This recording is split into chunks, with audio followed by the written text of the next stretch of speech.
Hello everyone, आपका एक बार फिर से वेलकम करते हैं आज के हमारे इस फ्रेश वीडियो पे। तो आज इस वीडियो के अंदर मैं आपके साथ डिस्कस करूंगा HDFC balance advantage fund diet plan growth के बारे में। इसमें मैं आपसे डिस्कस करूंगा कि ये जो म्यूचुअल फंड है इसने पिछले 1 महीने, 6 महीने, 1 साल, 3 साल, 5 साल या फिर एनुअल रिटर्न क्या दिया है। आज के डेट में इसका एक एनएवी का प्राइस क्या है, ये कितने स्टार रेटिंग म्यूचुअल फंड है, इसमें मिनिमम एसआईपी अमाउंट आप क्या लगा सकते हैं और इसका फंड साइज क्या है। साथ ही साथ मैं आपसे डिस्कस करूंगा कि इसके अंदर कौन कौन सा स्टॉक लिस्टेड है और अगर आप अभी इसमें कुछ इन्वेस्टमेंट किया होता तो पिछले 1 साल, 3 साल, 5 साल के अंदर आपको क्या रिटर्न देखने को मिलता। तो सब चीज मैं यहाँ पे आपको लाइव प्रूफ दिखाने वाला हूँ, तो इस वीडियो को लास्ट तक जरूर देखिएगा। तो सबसे पहले इसके रिटर्न की बात कर लेते हैं। तो पिछले 1 महीने में जो रिटर्न दिया है वो दिया है 5.06% का रिटर्न है 1 महीने के अंदर। 6 महीने के रिटर्न की बात कर लेते हैं तो 6 महीने में 22.18% का रिटर्न है। 1 साल में रिटर्न की बात कर लेते हैं, 1 साल में 41.66% का रिटर्न है। 3 साल के रिटर्न की बात करते हैं तो 3 साल में 24.46% का रिटर्न है। 5 साल के रिटर्न की बात कर लेते हैं तो 5 साल में 20.53% का रिटर्न है। और अगर एनुअल रिटर्न की बात कर लेते हैं तो एनुअल रिटर्न है 16.41% का। ये तो अभी हम लोगों ने सबसे पहले देखा इसका रिटर्न। अब हम लोग बात करते हैं इसकी एनएवी के ऊपर में। तो आज की डेट में इसका एक एनएवी का प्राइस है 484 रुपया 77 पैसा। रेटिंग की बात करते हैं तो ये 5 स्टार रेटिंग म्यूचुअल फंड है। इसमें मिनिमम एसआईपी अमाउंट आप 100 रुपया का लगा सकते हैं। इसका जो फंड साइज है वो है 77,011 करोड़ का। बात करते हैं अगर आप इस म्यूचुअल फंड में 5,000 रुपया महीना जमा किए होते तो 1 साल में जो आपका पैसा जमा होता वो जमा होता 60,000 रुपया, आपको मिलता 72,265 रुपया। 3 साल की बात कर लेते हैं तो 3 साल में जो आपका पैसा जमा होता वो जमा होता 1,80,000 रुपया, आपको मिलता 2,65,918 रुपया। 5 साल की बात कर लेते हैं तो 5 साल में जो आपका पैसा जमा होता वो जमा होता 3 लाख रुपया, आपको मिलता 5,58,232 रुपया।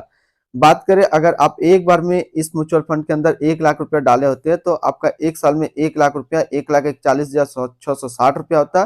3 साल में आपका 1 लाख रुपया 1,92,792 रुपया होता। 5 साल में आपका 1 लाख रुपया 2,54,376 रुपया होता। इसके अंदर हम लोग होल्डिंग की बात करते हैं तो इसके अंदर जो टोटल स्टॉक लिस्टेड है वो 312 स्टॉक लिस्टेड है।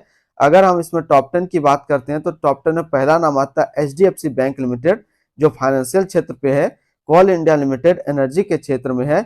जीओआई सोवरग्रेन के क्षेत्र पे है। एनटीपीसी लिमिटेड एनर्जी के क्षेत्र में है। State bank of India financial क्षेत्र पे है। आईसीआईसी बैंक लिमिटेड फाइनेंशियल क्षेत्र में है। इंफोसिस लिमिटेड टेक्नोलॉजी के क्षेत्र पे है। Power finance corporation limited financial क्षेत्र पे है।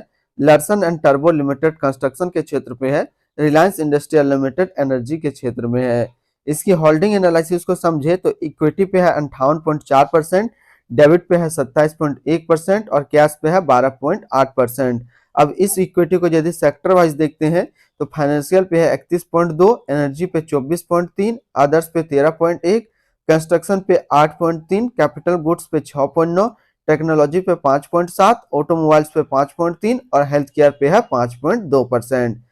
यदि डेबिट का सेक्टर एलोकेशन देखें तो अदर्स पे है 39.3, सोवरग्रेन पे है 36.1 और फाइनेंशियल पे है 24.6%।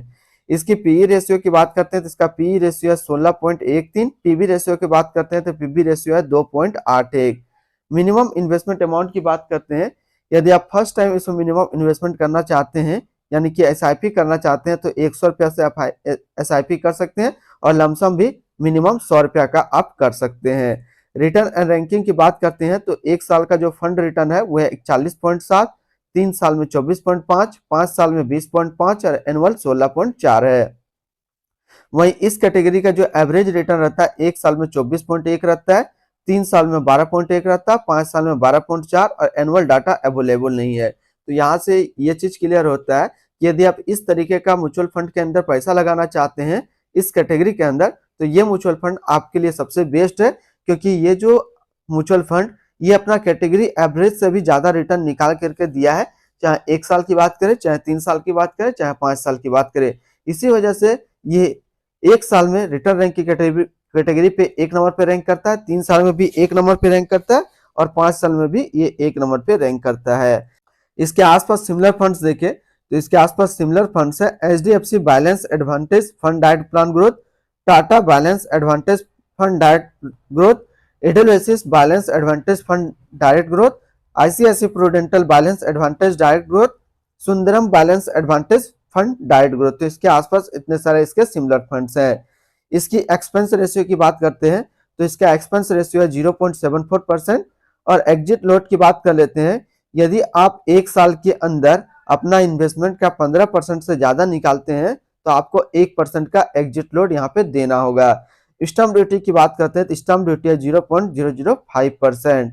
इसकी fund house and investment objects को हम लोग देखते हैं तो HDFC mutual fund total assist पे इंडिया पे नंबर 2 पे रैंक करता है। ये म्यूचुअल फंड स्टार्ट हुआ था 10 दिसंबर 1999 को। इसका टोटल असिस्ट अंडर मैनेजमेंट है 6,07,082 करोड़ का। अब हम लोग इसके बारे में कुछ और बेसिक नॉलेज को देखते हैं तो HDFC balance advantage fund direct plan growth एक हाइब्रिड म्यूचुअल फंड है जो कि लॉन्च किया गया है एचडीएफसी म्यूचुअल फंड की तरफ से। यह म्यूचुअल फंड स्टार्ट हुआ था 10 दिसंबर 1999 को। श्रीनिवास राव राभुरी अभी जो है करंट फंड मैनेजर है HDFC balance advantage fund direct growth का। इस फंड का करंटली असिस्ट अंडर मैनेजमेंट है 6,07,083 करोड़ का और लेटेस्ट अभी 23 फरवरी 2024 तक का 484 रुपये 77 पैसा है। HDFC balance advantage fund direct growth ये काफी हाई रिस्क म्यूचुअल फंड है। मिनिमम एसआईपी अमाउंट इसमें 100 रुपया का सेट किया गया है और मिनिमम लमसम भी 100 रुपया का सेट किया गया है। एग्जिट लोड की बात करते हैं, यदि आप एक साल के अंदर अपना इन्वेस्टमेंट का 15% से ज्यादा निकालते हैं तो आपको 1% का यहाँ पे एग्जिट लोड देना होगा। तो आज इस वीडियो के अंदर मैंने आपके साथ डिस्कस किया HDFC balance advantage fund direct plan growth के बारे में। तो फिर मिलते हैं हम लोग नेक्स्ट कोई इस तरीके का वीडियो की अच्छी जानकारी को लेकर के।